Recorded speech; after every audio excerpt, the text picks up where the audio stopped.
Aoka ivavaka isika rehetra. Ry Andriamanitra raisy zanakary fany masina tsara indrindra. Velom-pisaorananao ny fonay, ny amin'izay mbola iterenanao aminay, ny amin'izay mbola iresahanao aminay, ahafantaranay ny sitraponao, ahafantaranay ny lalanao, ahafantaranay izay tokony alehanay eny amin'izao fiainanay izao, ary ahafahanay koa miombona ho amin'izao isan-keritaona fa 470 ny Tobilehibe Farihimena izao. Mahatokony famindramponao zahay, mahatokony famonjenao zahay, ary mahatoky anao manakarivo zay Jesosy fa fampanantenana izay nataonao dia tsy ala aminay, mandram-pialanay eto amin'ity izao tontolo izao ity. Ary taio Jesosy ny teninao rehetra izay renesinay mandritra izao isan-taona izao, dia ianao ilay teny fiainana no ampiroborobo izany teny izany ao anatin'ny fonay, ampiboiboika izany fanahinao izany, mba hiasa manan-kery aminay, ka hanoritory tokoa ny fo vato mba ho tonga fonofo, anjakany izany teninao izany. Dia taio Jesosy izany teninao izany mba iraikitra tokoa aty anatin'ny fonay tsirairay avy.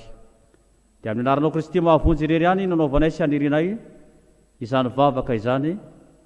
Amen. Voaloha Mpitandrina nariavana dia miara-misaoran'Andriamanitra rain' Jesosy Kristy Tompo isika noho ny fitandrinan'ny fanahy masina nahatratra izao isan-taona fa 470 izao, isan-taonan'ny Tobilehibe Farihimena.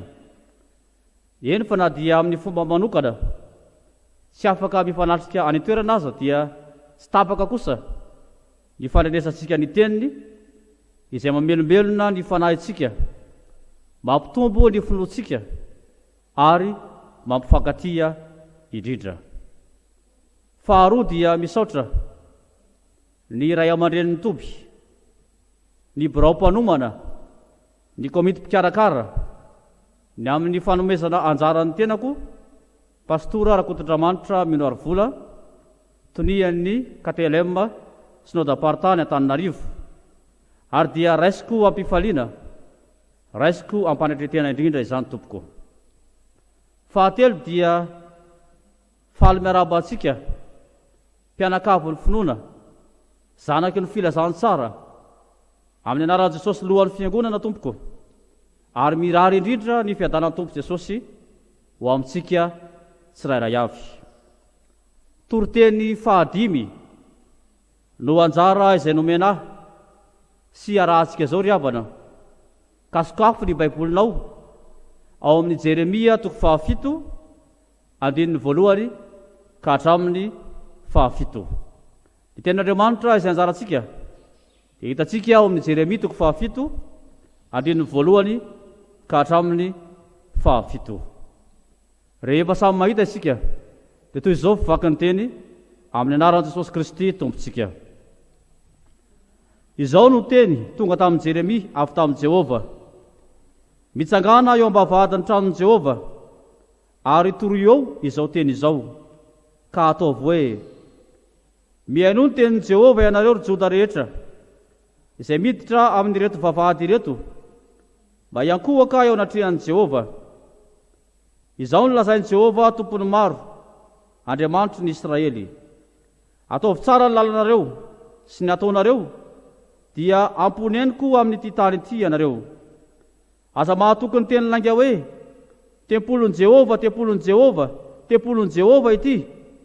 Fa raha ataonao tsara mihitsy ny lalanareo sy ny ataonareo, ka mitsara marina ny adin'olona amin'ny namany ianareo, ary tsy mampahory ny vahiny sy ny kamboty sy ny mpitondra-tena, na mandatsaka raha marina amin'ity tany ity, sady tsy manaraka andriamanikafa ahatonga loza aminareo, dia amponeniko amin'ity tany ity ianareo.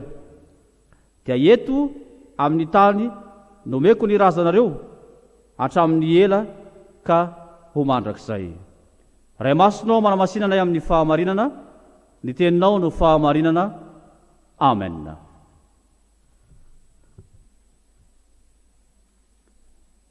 Ao anatin'ny fizarana faharoa amin'izao bokin'i Jeremia izao ry havana, no misy izao tenin'Andriamanitra izay anjarantsika izao. Ny lohatenin'izany fizarana izany dia ny hoe ny fanehoana ny faharatsian'i Joda sy fampibebahana azy.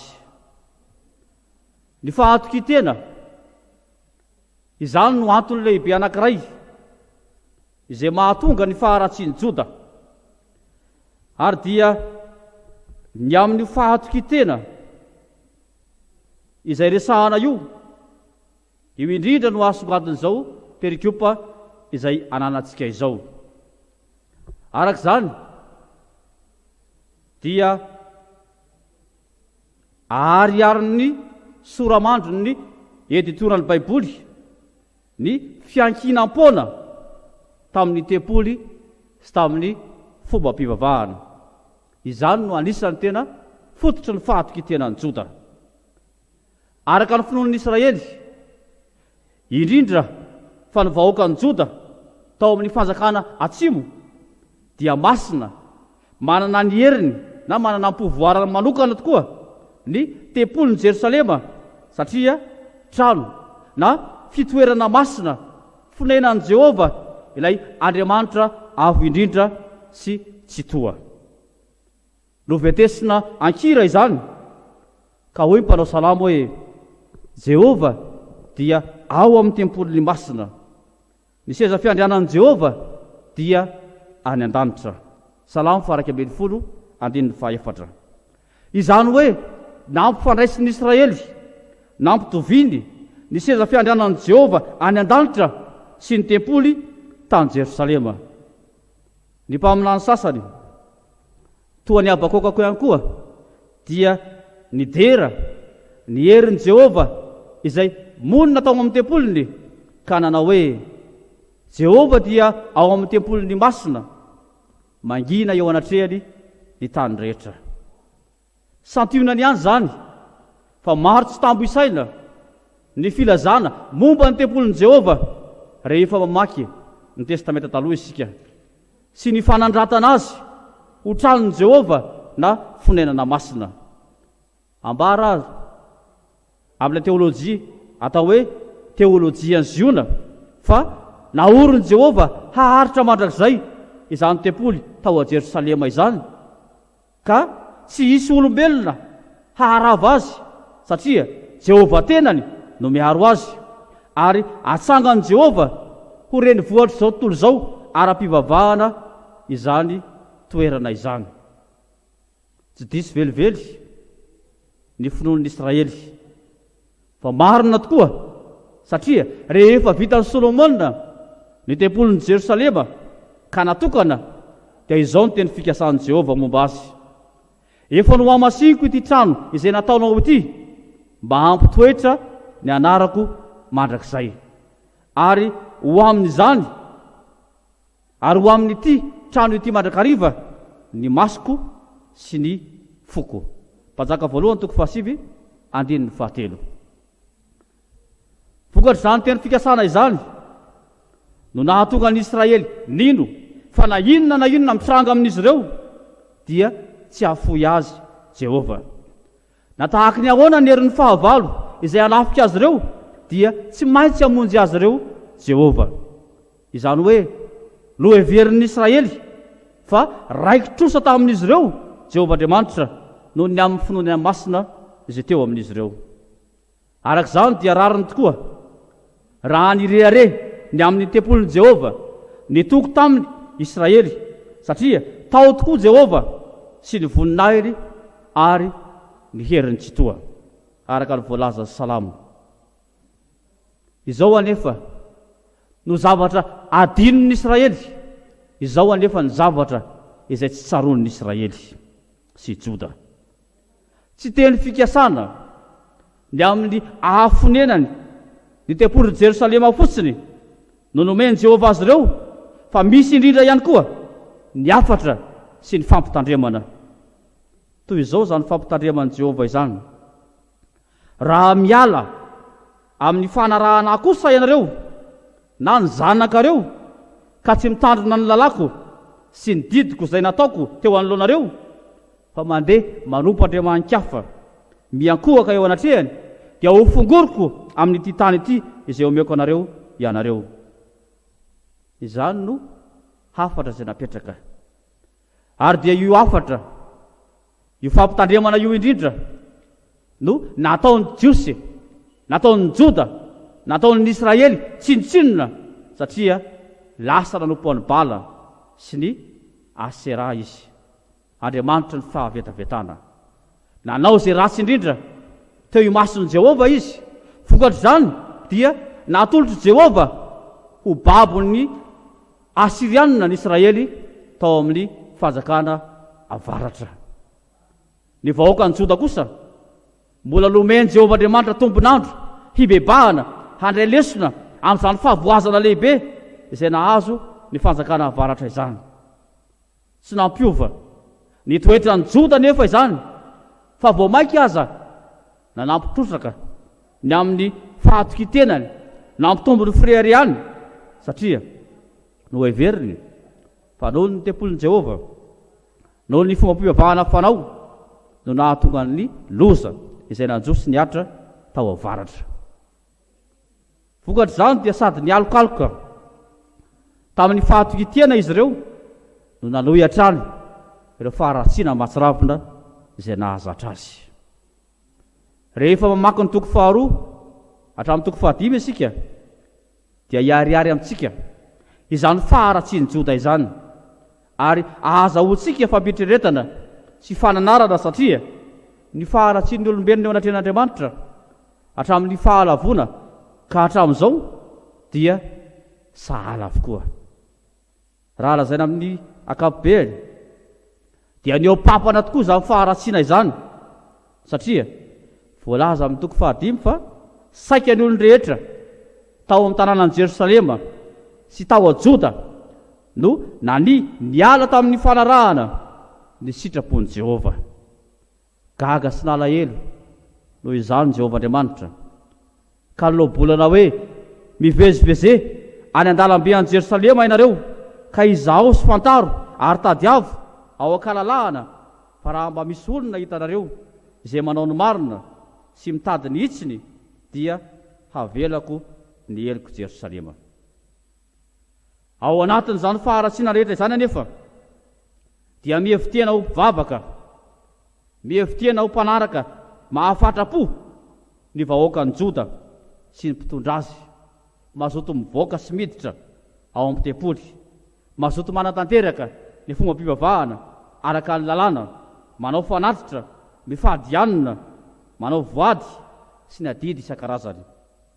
Lasa zohy feren'ny jiolahy ny tranon'i Jehova, izay no hamasininy ho trano fivavahana aminy, amin'ny fifonana sy ny fahamasinana ary ny fahatahorana azy.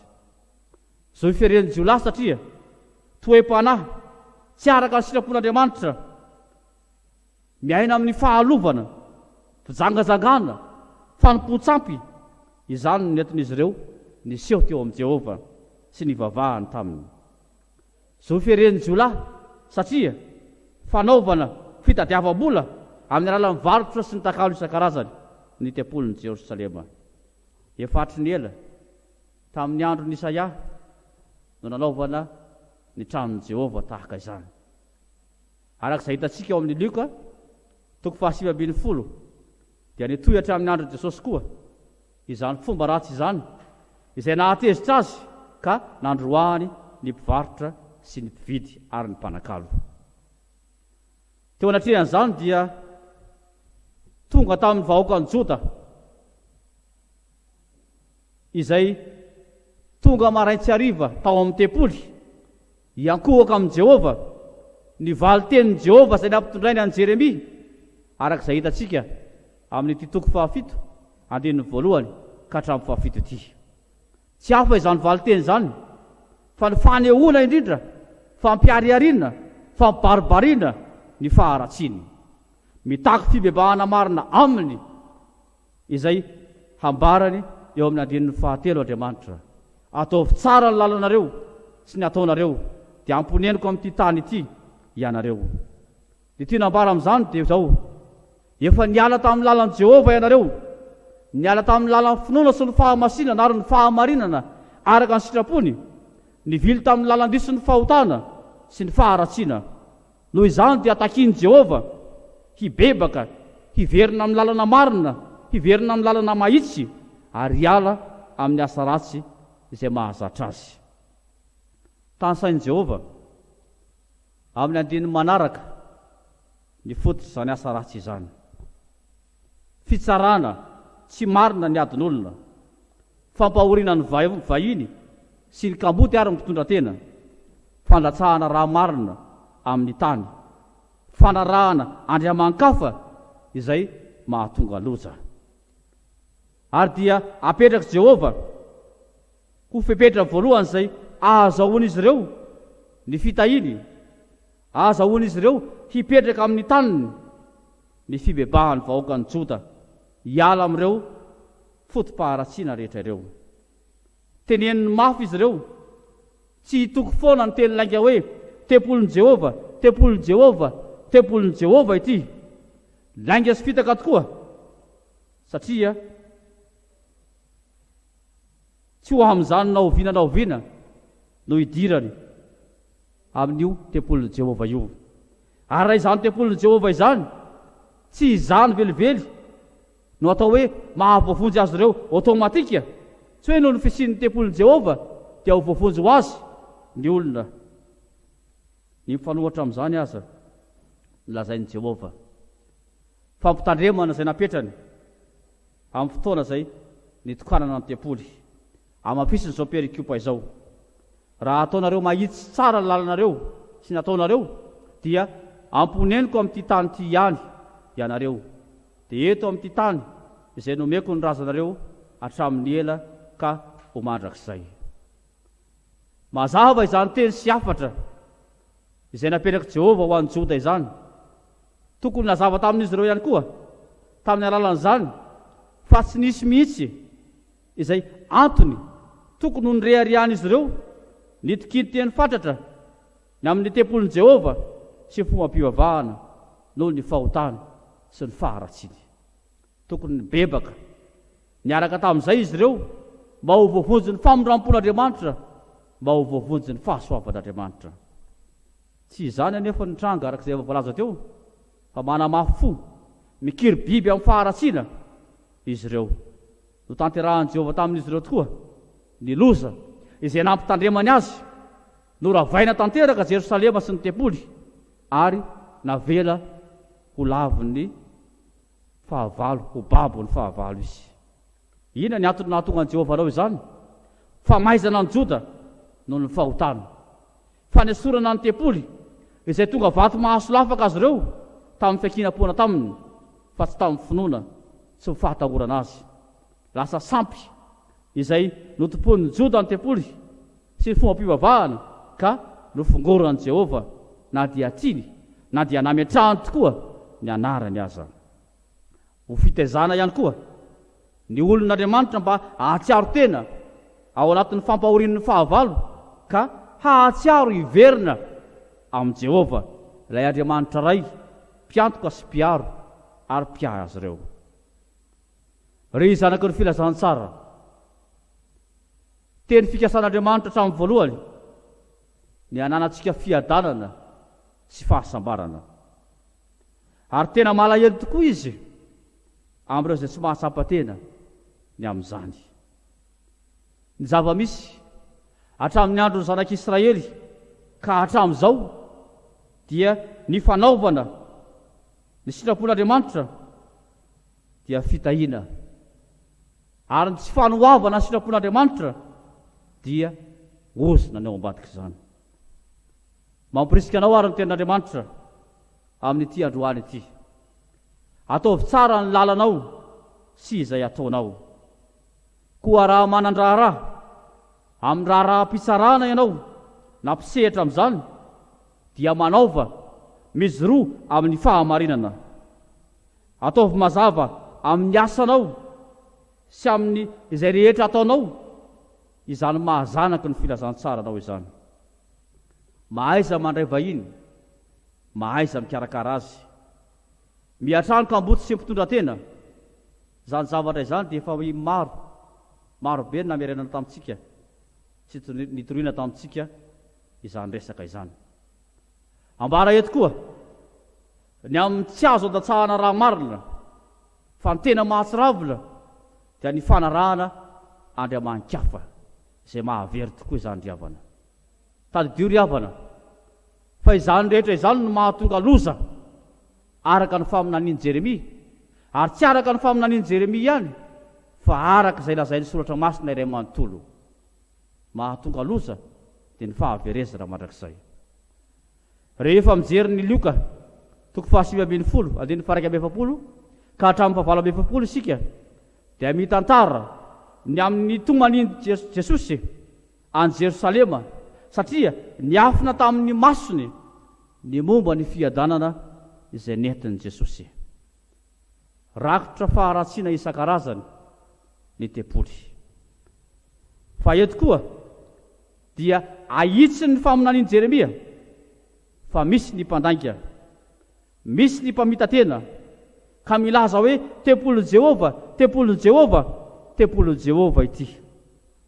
Nahitra Jesosy mazava tsara tamin'ilay vehivavy tao am-patsakana fa tsy amin'ny tendrombohitra, tsy any Jerosalema, tsy aiza izany hoe tsy toerana ny zava-dehibe, fa Andriamanitra dia fanahy, ka izay mivavaka aminy tsy maintsy mivavaka amin'ny fanahy sy fahamarinana.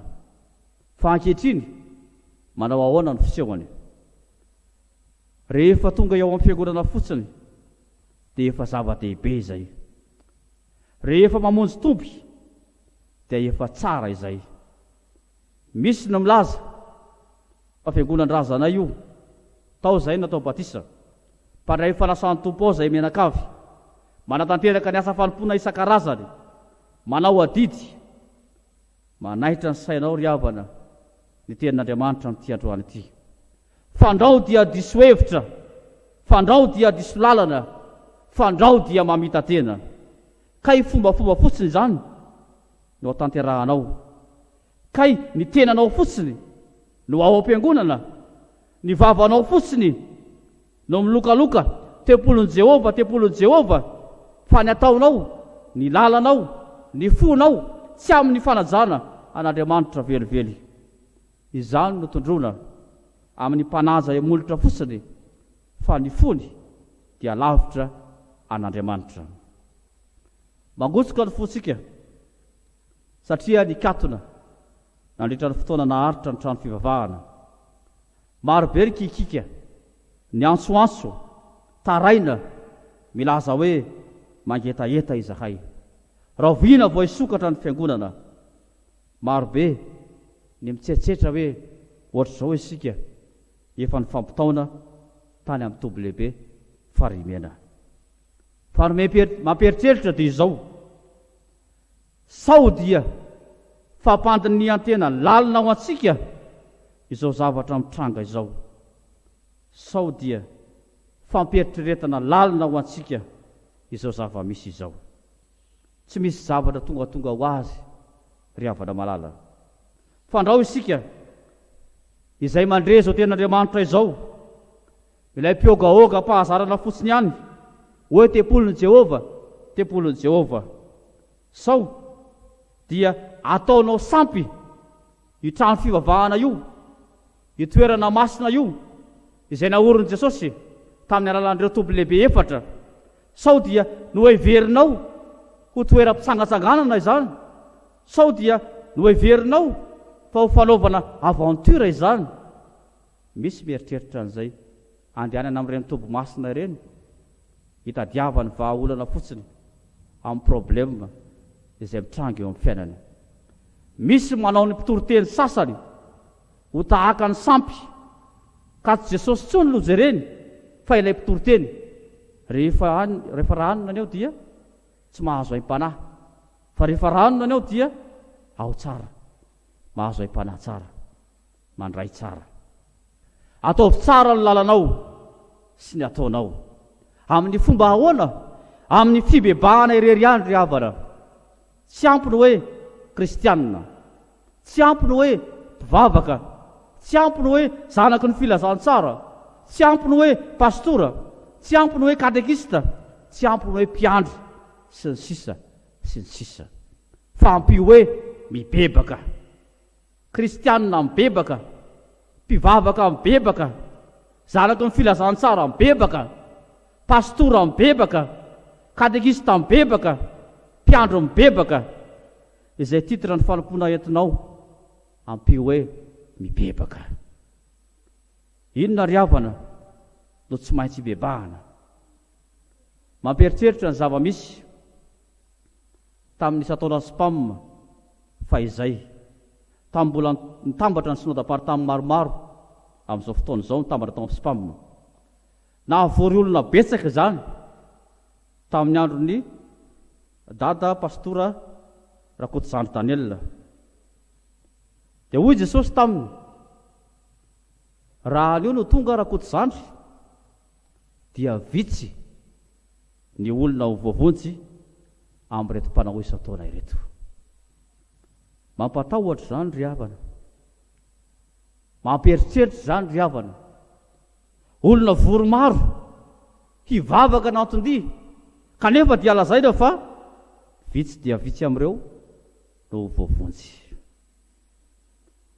Hoy dadatoa pastora Toriteny, tsy mba mamiko loatra hoy izy ity anarana izay entinareo ankehitriny hoe zanaky ny fifoazana ity, fa raha izao hoy izy dia tokony atao hoe zanaky ny filazantsara, satria ny filazantsara izany irery ihany no mampifo anareo. Io filazantsara io koa no mibaiko antsika amin'izao fanevana isan-taonantsika fa 470 izao, mitsangana, mihazava fa tonga ny fahazavanao. Rehefa misokatra indray ny trano fivavahana dia tena hivavaka amin'ny fanahy sy ny fahamarinana tokoa isika ry havana, ary mibebaka marina, mikatsaka fantatra an'Andriamanitra tokoa. Aza mahatoky tena, aza mihevitena ho zavatra, fa aoka ny eritena mandrakariva. Ny fifoazana, ny tena fifoazana, hoy ihany pastora Toriteny, dia ny fialana amin'ny torimaso izay nandrina ela ka manantona ny mazava sy mandray ny mazava. Dia tamin'izao fotoana izany izy dia nandray afokasika anankiray ka nampiretiny. Jereo hoy izy, afty mazava io, raha tsy tezaina afindrafindra amin'ny zavatra hafa izy dia ho fato azy. Toy izany koa ny fitazana ny fifoazana, afindrafindra izy fa afo. Maniraka anao ary ny tompo ry havana, hiaina ny mazava, hizara ny mazava, hampanjaka ny mazava, ka ho tororan'Andriamanitra ho anao ny fahasambarana sy ny fiainana mandrakizay. Dia voninahitra ny ao an'Andriamanitra ray sy zanaka ary fany masina izay efa azy hatramin'ny taloha indrindra, ka mbola ho azy mandrakizay. Amen.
Isika rehetra tompoko voninahitra ho anao Andriamanitra ray zanaka ary fanahy masina izay anao hatramin'ny taloha indrindra ka ho mandrakizay misaotra noho ny amin'ity ora sy fotoana ity izay nomenao ndray mba hanambarana ny amin'ny sitraponao dia ny amin'ny teninao zany sokafy amin'ny alalan'ny fahafenon'ny fanahinao izay rehetra mba anana fo mahay miaino mandray ary mitahiry ny hafa-pahasoavana avy amin'ny teninao ary izay mitondra ny hafatra koa dia ombanao amin'ny alalan'ny fitarihan'ny fanahy masina tsy hanambara afa-tsy izay sitraky ny fonao rery ihany mitenena ankehitriny fa voninkiainao ny mpanomponao ary ny voninahitra dia ho anao Tompo Andriamanitray noho ny amin'i Jesosy Kristy Tompo sy mpamonjy.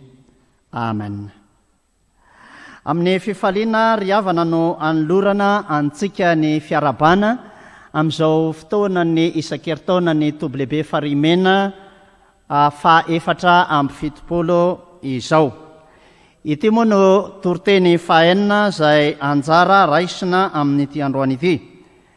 Koa ny teny izay anakinana ny 4 ho antsika ry havako dia arak'izay voasoratra ao amin'ny bokina Romana toko 5 ny andeniny 12 ka mitsahatra amin'ny andeniny 220. Romana toko 5 ny andeniny 12 ka hatramin'ny 220. Ovakina amin'ny anaran'i Jesosy Tompo ny teny.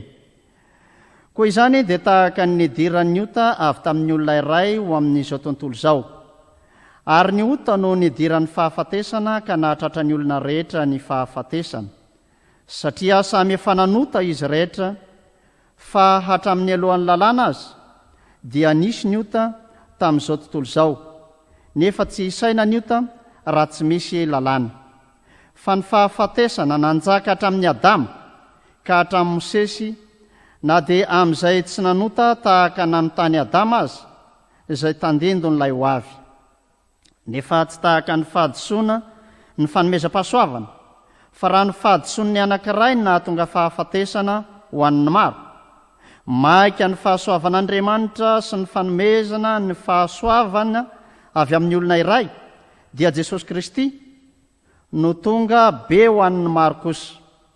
Ary tsy tahaka ny avy amin'ny anankiray izay nanota ny fanomezana, fa no nataon'ny anankiray no nisehon'ny fitsarana ho fanamelohana, fa no ny fahadisoan'ny maro kosa no nisehon'ny fanomezam-pahasoavana ho amin'ny fanamarinana. Fa raha ny fahadisoan'ny anankiray no nanjakan'ny fahafatesana no nataon'ny anankiray, maika izay mahazo ny haben'ny fahasoavana sy ny fanomezan'ny fahamarinana no hanjaka amin'ny fiainana no nataon'ny anankiray, dia Jesosy Kristy. Koa tahaka ny nahatongava ny fanamelohana ho amin'ny olona rehetra no ny fahadisoana iray, nahatongava ny fahamarinana ho amin'ny fiainana kosa ho amin'ny olona rehetra no ny fahamarinana iray.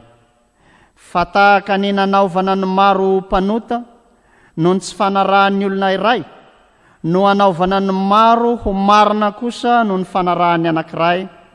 Ary lalàna dia niditra hahabe ny fahadisoana, nefa teo amin'izay ny habeazan'ny ota no niara amin'ny fahasoavana be lavitra, mba ho tahaka nanjakan'ny ota tamin'ny fahafatesana no anjakan'ny fahasoavana kosa amin'ny fahamarinana ho fiainana mandrakizay amin'ny alalan'i Kristy Tompontsika.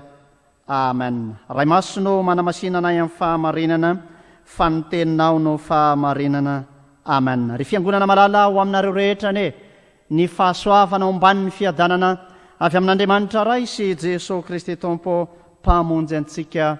Amen. Ny bokin'ny Romana raha araky ny mpandinika maro dia anisan'ny boky manandanja tokoa amin'ireo epistely nosoratan'i Paoly, ary hita amin'ny hevitra ara-teolojika ny fonjan-kevitra lehibe dia ny amin'ny fanambarana momba ny fahamarinan'Andriamanitra. Azo lazaina ho fanomezana feno voninahitra ny fahamarinana avy amin'Andriamanitra ry havako, ary asehon'ny Paoly ny antoka ho mba Mpitandrina miaraka amin'izany fanamarinana izany dia raisina ao amin'ny Jesosy Kristy no ny finoana azy. Satria nisy tamin'ireo jiosy sy jentilisa izay efa resy lahatra nanaraka ny fivavahana kristianina no niezaka ary nitady fatratra ihany koa ny famonjena, ka niezaka ny amin'izay hitadiavana ny atao hoe fahamarinana, ka ny tompo teny fatratra tamin'izay ezaka natao na ihany koa ny fampiarana ny lalàn'ny Mosesy. Izany anefa dia tsy hamarina azy velively sady tsy hatongavany amin'ny famonjena, ka dia asehon'ny Paoly indrindra zany raha somary maka kely hevitra amin'izay voalaza ao amin'ny Romana toko 10 isika, ny andeniny voalohany ka hatramin'ny 14 manao hoe amin'ny anaran'i Jesosy. Ry rahalahy, ny reny ny foko sy ny angatahako amin'Andriamanitra ho an'ireny dia famonjena, fa vava-olombelona ny amin'ireny aho, fa mazoto ho an'Andriamanitra izy, saingy tsy araka ny fahalalana, fa satria tsy nahalala ny fahamarinana avy amin'Andriamanitra izy ka nitady hanamarina ny tenany, dia tsy nanaiky ny fahamarinana avy amin'Andriamanitra, fa Kristy ny faran'ny lalàna ho fanamarinana ho an'izay rehetra mena. Zany hoe raha aseho zany hevitra izany dia nitady hanamarina ny tenany tamin'ny fiezahana izay nataony, tamin'ny fitompona fatratra tamin'ny lalàna izay nieritreretina ho azo mpahamarinana, dia nitady sy nikatsaka izany ho fahamarinana izy.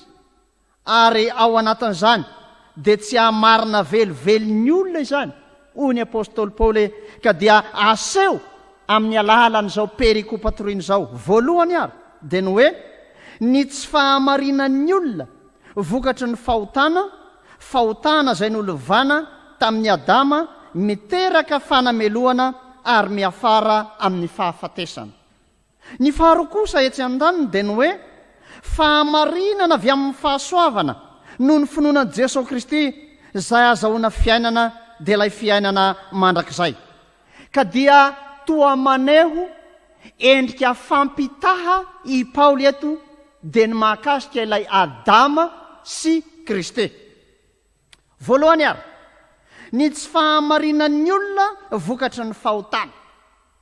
I Adama izay voafitaky ny devoly, ka ny ain'ny feo avy amin'ny devoly tsy nahatana ny teny sy ny feo izay avy amin'Andriamanitra, ka dia nakatoa ny ainy ary nanatanteraka izay fametsena sy famitana avy amin'ny devoly izay.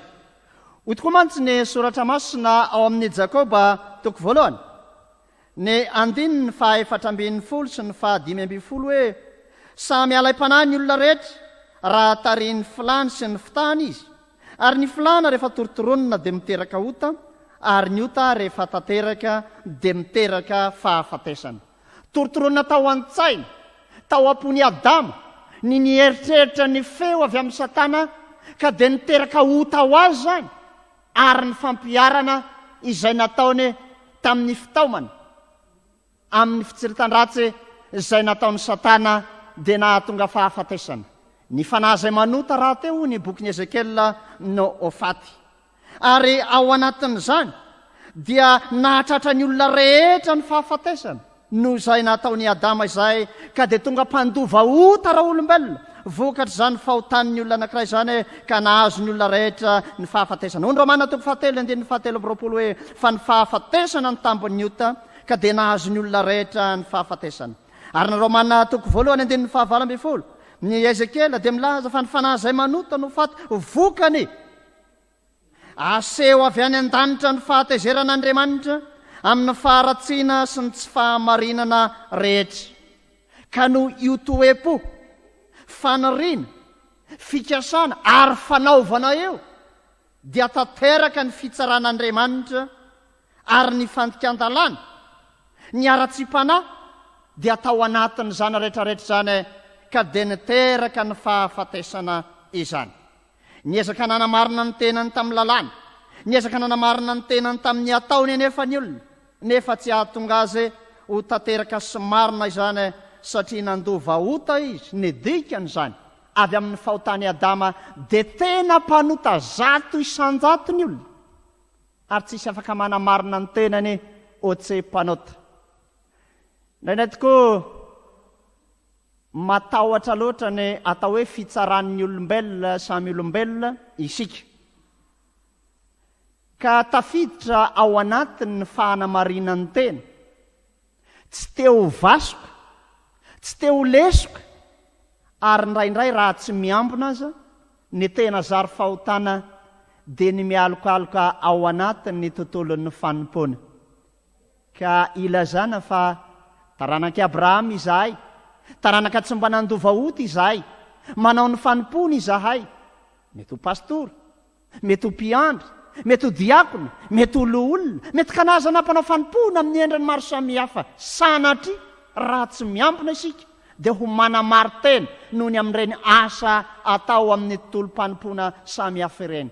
Tsy hamarina antsika velively na oviana nefa zany, tsy hahatanteraka antsika na oviana zany, ary nizary fakapanahy azy raha manota ny olona dia le ota dia amarinina indray amin'ny alalan'ny ota dia tonga ota fanampony raha teo, ohatra mandainga izy dia fitahan'ny olona anankiray dia amariny nefa iny mety hoe nanao rendez-vous izy dia tsy tonga dia amariny iny hoe akazanga ohatra zao efa ota le ota mbola amarinina indray amin'ny alalan'ito satria tsy teo diso tsy teo meloka dia tonga mpanamary tena ny olona hoy ny marika toko fahaefatra ny andenin'ny faharoambyroapolo hoe tsy misy takona zay tsy ho hita tsy misy miafina zay tsy isy eo fa nianjaanja eo anatrehan'Andriamanitra ny fahotan'ny olona noho izany noho ny amin'ny Adama dia nandovaotany olona kapotraka ao anatin'izany ary nahatra amin'ny Mosesy nataony amin'ny lalàna azy dia efa nanota ny olona fonombola tsy nisy ny lalàna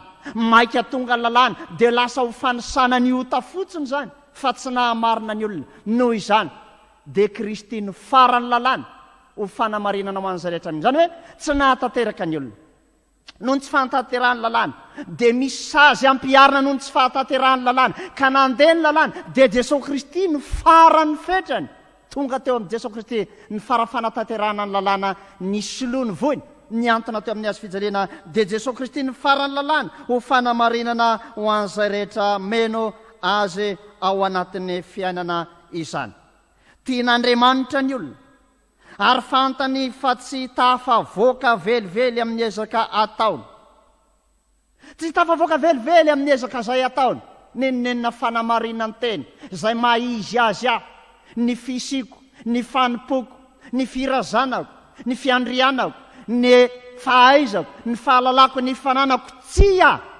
tsy hamarina velively ao anatrehan'Andriamanitra izany noho izany hitan'Andriamanitra fa tsy tafavoaka ny olona ao anatin'izany rehetrarehetra zany ka dia izy ihany no nitady vahaolana amahana ny olan'ny olona dia izay no hidirana amin'ny fizarana faharoa manao hoe fanamarinana avy amin'ny fahasoavana noho ny finoanan'i Jesosy Kristy izay azahoana fiainana mandrakizay ho indrindra manko ny voalaza amin'ny andininy fahavalo ambin'ny folo koa tahaka ny nahatongava ny fanamelohan'ny olona rehetra no ny fahadisoana iray no nahatongava ny fanamarinana ho amin'ny fiainana kosa ho an'ny olona rehetra noho ny fahamarinana iray tahaka nanaovana ny maro ho mpanota noho ny tsy fanarahan'ny olona iray no anaovana ny maro marina no ny fanarahany anankiray ary lalàna dia niditra hahabe ny fahadisoana na dia teo amin'izay nahabe ny ota azy no ny fiaran'ny fahasoavana be lavitra mba ho tahaka nanjakan'ny ota tamin'ny fahafatesana no anjakan'ny fahasoavana be amin'ny fahamarinana ho fiainana mandrakizay amin'ny alalan'i Jesosy Kristy tompontsika raha lazaina izany rehetra izany dia ny fioaran'ny fahasoavana be lavitra no anjakan'ny fahasoavana ho amin'ny fiainana mandrakizay azo mariana amin'ny reto zavatra manaraka reto ny fahasoavana ny fahasoavana dia fanomezana antsika izay tsy mendrika akory fa Jesosy no ny solotoerana ny mpanota izay tsy mendrika azy akory izany fanomboana zany kanefa dia ny solotoerana izy fahasoavana raisina izany ny fanamarinan'Andriamanitra dia avy amin'ny fahasoavana ary raisina amin'ny alalan'ny finoanan'i Jesosy Kristy amin'ny mahatompo sy mpamonjy azy ny fahatelo ny fahasoavana dia mifandray amin'ny famelana ny fahotantsika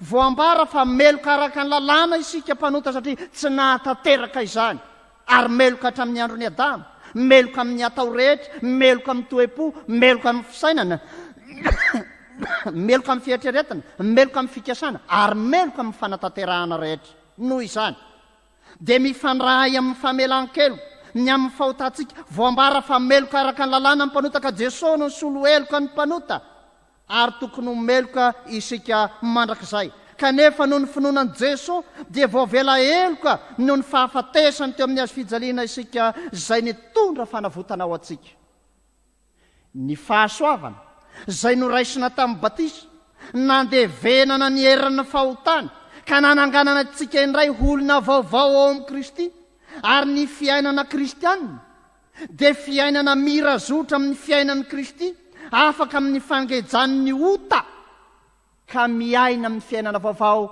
izay nizarainy Jesosy Kristy tamin'ny alalan'izany batisa masina izany fanomezana maimai-paony zany tsy avy amiko izany fa avy amin'ilay mpanome ary izany no entina manamarina antsika ny fahasoavana anomeza ny hery ihany koa amin'ny alalan'ny fanahy masina, andehanantsika hanao ny sitrapony ary ny fizotra ny fiainana kristianina dia miakina amin'izany fahasoavan'Andriamanitra izany. Ary izay ny mahatonga ny ao amin'ny Filipiana 2:2 ny 7 hoe na ny fanaovana na ny fikasana dia Andriamanitra ny miasa ao anatinareo ahatanteraka ny sitrapony.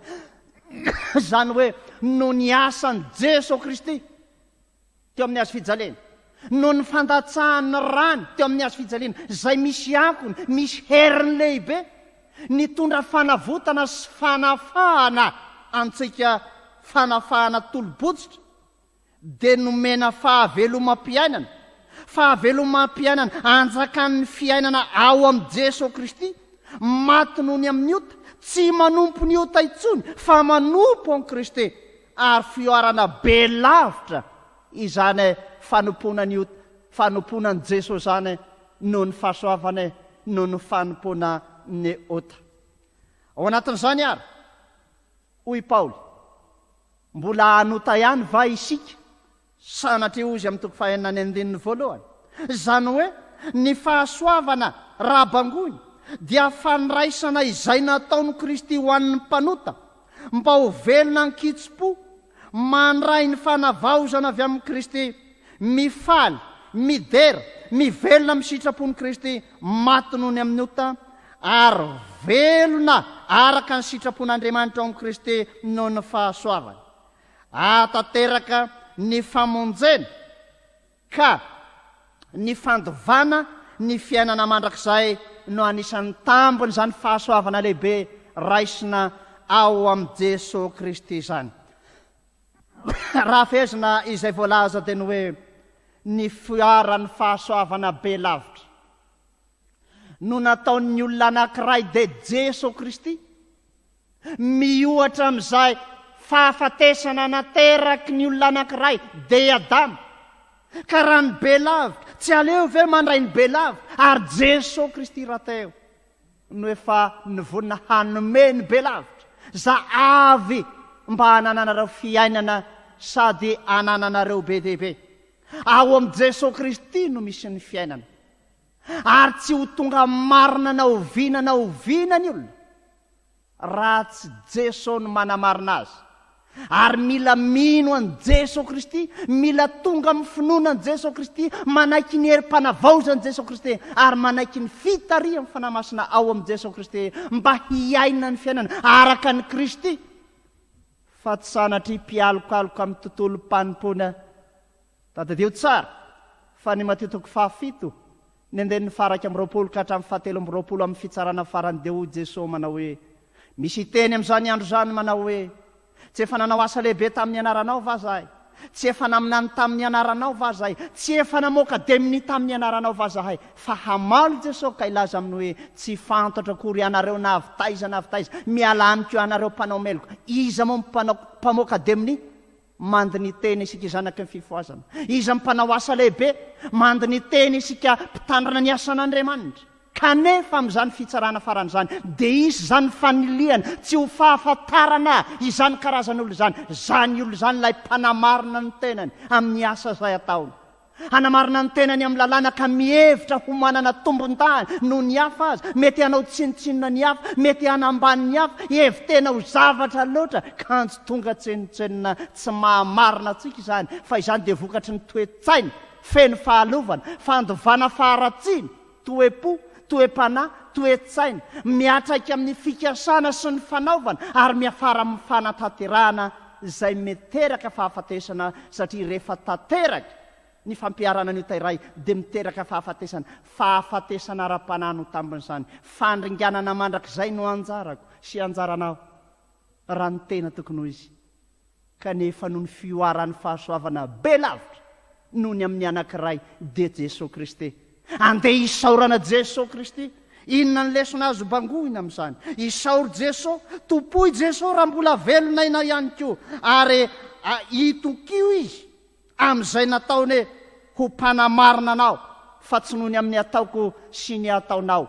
Tombon-dano atsika ary no mbola misy an' Jesosy ankehitriny, mety ho azy dia ny mbola akaiky izy, mitsangana mihazafa fa tonga ny fahazavanao ny fahazava-panazy eo men'ny fanahankehitriny mbola mitarika antsika andiny tena ary ao anatin'izany fahasoavana izay raisin'izany ihany koa no mitarika ny olona ibebaka ary ny fitsanganany Jesosy tamin'ny maty no anomezany azy ny herin'ny fandresena ny fahafatesana ara-panahy rehetra ka ho velona ho an'i Kristy izy ary anana fiainana be dia be ao amin'i Jesosy Kristy ary rehefa manana ny fiainana ao amin'i Jesosy Kristy dia mpandova ny fiainana mandrakizay ao amin'i Jesosy Kristy.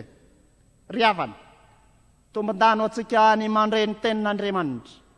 Ny fahavelomany dia ararao ty hanompoana ny tompo kanefa raha mievitena ho marina dia marina zato isan-jato noho ny amin'ny finoanan'i Jesosy isika noho ny fanakinam-piainana amin'i Jesosy ary fanolorana ny fiainana ao amin'i Jesosy. Lay maty ho antsika ny sola antsika ary nitsangana tamatina ny resy ny ota sy ny fahafatesana ho fahavelomam-panahy ho antsika ararao tsany ka aoka tsy hanamarina ny teny fa mpanota zato isan-jato noho ny amin'ny fandovana ota fiainana mihaikeloka fiainana mibebaka fiainana tarihiny fanamasina ary velona ao amin'i Kristy lay manana tompo-pahasoavana be lavitra mpamela eloka mpanafaka amin'ny ota ary mpanome toerana ho famonjena dia ny fiainana mandrakizay no anakinantsika ny fiainantsika rehetra ho voninahindrery ny fiainantsika izay atoky azy noho ny amin'ny ataony fa ny marina amin'ny finoana no ho velona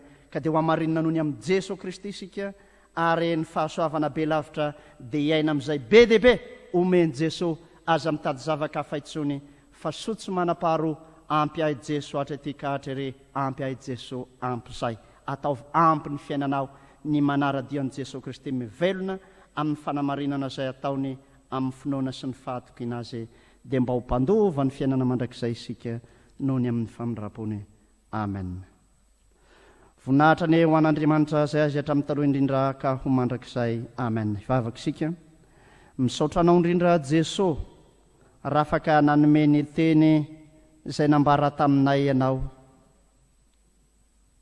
ampafantaro anay ny handiny tena mandrakariva ka tsy hialokaloka ao anatin'ny tontolo fanompoana izay efa nataonay na hanamarina ny tenanay amin'ny fitandremana ny lalàna na ny fieveran-tena ho zavatra amin'ny andraikitra maro samihafa izao sy zaroa ka tsy ho tonga amin'ny fandinian-tena noho ny amin'ny fahasoavanao izay namindra fo sy namela eloka dia mamela ny eloka mamindra fo aminay ary avao izay amin'ny alalan'ny fananao mandrakariva izay mba hieritreritra fa ianao ihany no afaka manamarina anay satria ny ranao no efa nalatsaka ao vidiny ranao zahay ka aoka hatsiaro izany fanavotana lehibe nataonao izany mba hiankina amin'ny fanamarinanao zahay ary ianao no hampandovanay ny amin'ny fiainana mandrakizay raha miala amin'ny tony tany fandalovanay itony zahay dia raiso ny fikasana tsara aty anatinay manomboka izao ndray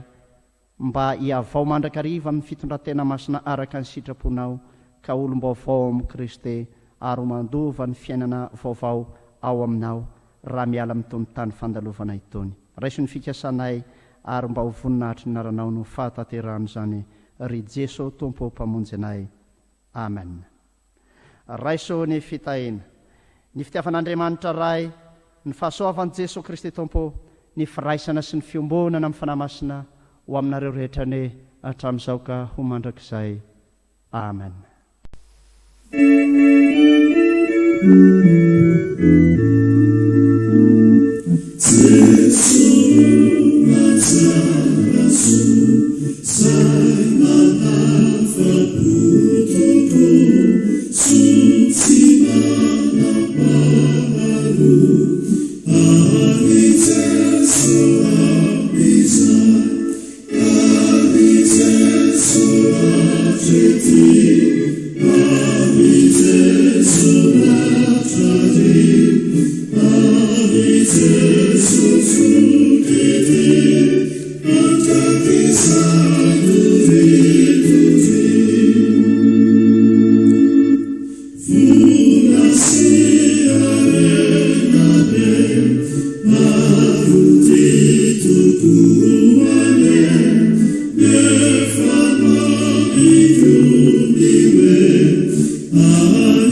Together.